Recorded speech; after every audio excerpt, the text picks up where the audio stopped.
जय जोहार, जय भारत, जय छत्तीसगढ़ संगवारी हो। स्वागत है आप मन के आज के हमारे एक नया वीडियो में। कल रही से 15 अगस्त के दिन और साथ में मोर जन्मदिन रही से, मोर बर्थडे रही से हवय। तो कल मोर लिए बहुत ही स्पेशल के दिन रही से हवय। सुबह दिसु कनिका तैयार वगैरह होके स्कूल गई, फिर शाम को हमन गए रहन हमारे गाँव में पार्क हवय मगर पार्क, वहाँ गए रहन घूमेला थोड़ा से। कनिका पार्क में फुल इंजॉय करिस, झूला झूली, फिर मगरमच्छ भी देखी।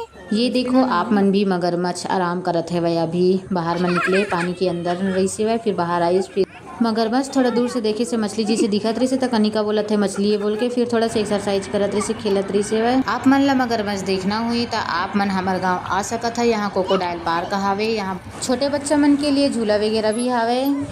फिर 15 अगस्त और मोर बर्थडे की सेलिब्रेशन बर हमन केक और मिठाई लेके घर आ गए। फिर कनिका और दादी दादा मन के साथ फिर हमन काटेन फिर एक साथ। आप मन ला हमार वीडियो अच्छा लगी सो तो प्लीज़ लाइक कर दिया, चैनल ला सब्सक्राइब कर दे संगवारी हो। मिलथन फिर आप मन से अगले वीडियो।